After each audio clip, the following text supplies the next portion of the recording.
The dawn of Olympus, the rise of the new gods. After the cataclysmic fall of Cronus, the Olympian gods stood victorious, yet their triumph came with a heavy price. The war with the Titans had left the world in ruins. The earth was scorched, the sky hung dark with smoke, and the seas churned with fury.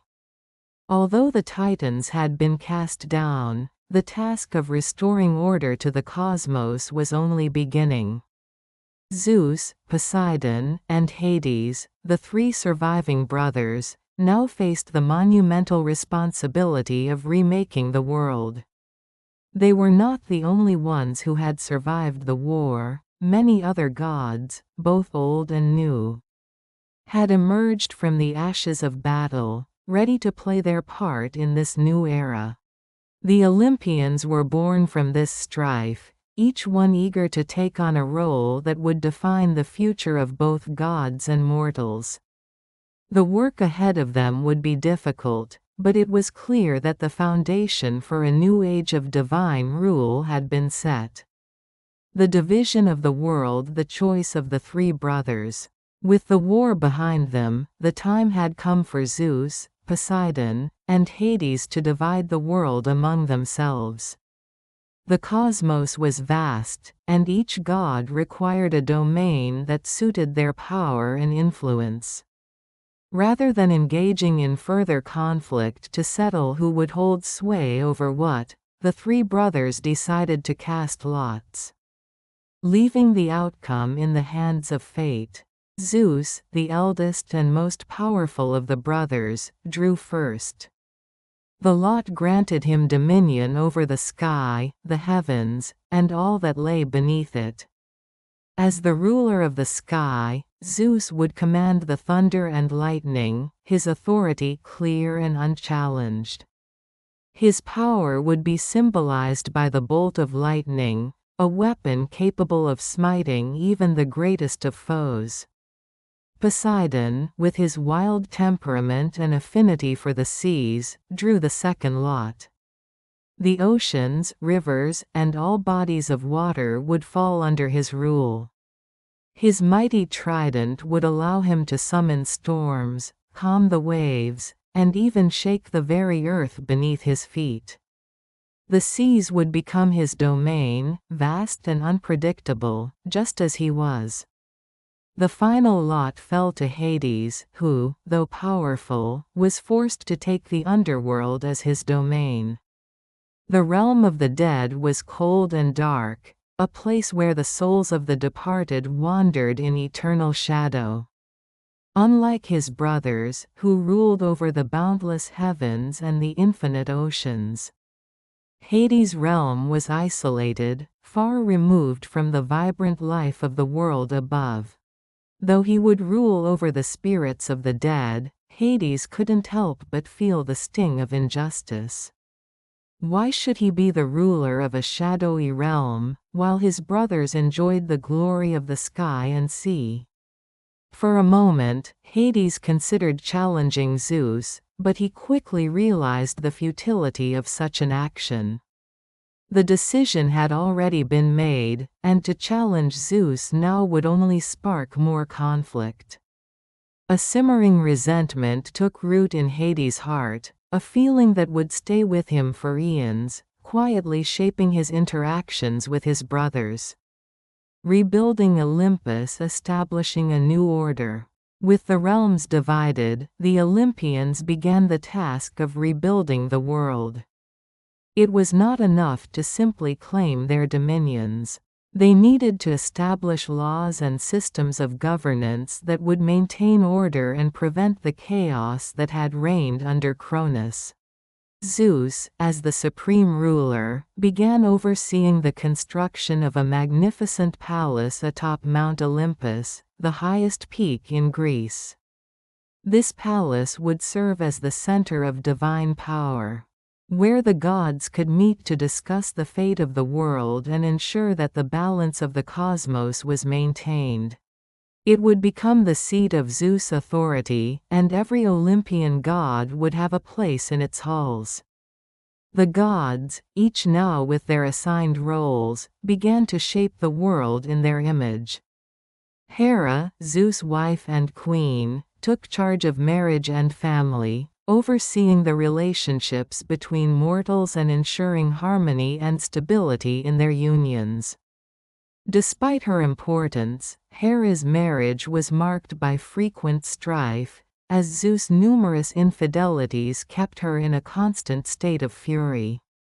This would lead to many bitter disputes and plots aimed at punishing the many mortals and gods who Zeus pursued. Demeter, the goddess of the harvest, took charge of the land, imparting the knowledge of agriculture to humanity. She taught mortals how to sow and reap, allowing civilizations to thrive and grow. The fertility of the earth became her domain, and under her watch, the seasons changed in rhythm with the cycles of nature. Hestia, the goddess of the hearth, watched over the home and family, ensuring that warmth and peace reigned in both the mortal and divine realms. The hearth was a sacred symbol of unity, and Hestia's gentle presence brought stability and comfort to all who dwelled in Olympus. With these foundations in place, the Olympians set about remaking the world. They guided mortals, offering protection and blessings, but they also meted out punishments when necessary. The new divine order had begun to take shape, but it was not without its challenges. The fate of the defeated Titans. Not all the Titans were destroyed in the war. Cronus and the most loyal of his followers were cast into the depths of Tartarus, the deepest part of the underworld, where they were bound in chains that could never be broken. There, in the darkness, they would remain for all eternity, a grim reminder of the price of defying the will of the Olympians. However, some Titans were spared, either due to their neutrality or their value in the new order. Oceanus, the Titan of the ocean, had remained neutral during the war and was allowed to retain his dominion over the waters. Although Poseidon now ruled the seas above him. Themis, the Titaness of divine law and order, and Prometheus, the Titan of foresight and intelligence, were both granted places among the Olympians, with Prometheus becoming a crucial figure in the relationship between gods and mortals. Prometheus would go on to give fire to humanity, an act that would define the future of the mortal world. Yet even among the defeated Titans, bitterness lingered.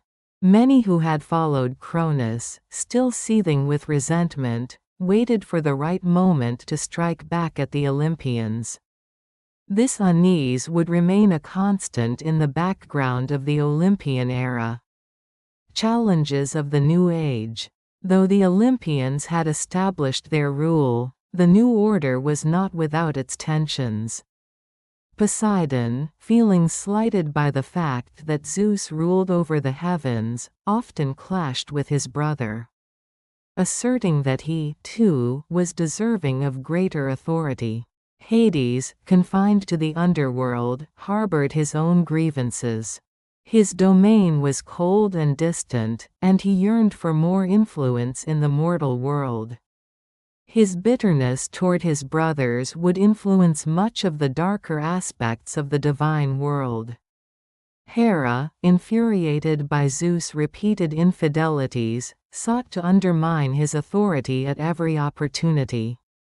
Though she was his queen, her jealousy and anger would lead her to schemes and plots that would affect both gods and mortals alike. Despite these challenges, the Olympians continued to shape the fate of the mortal world.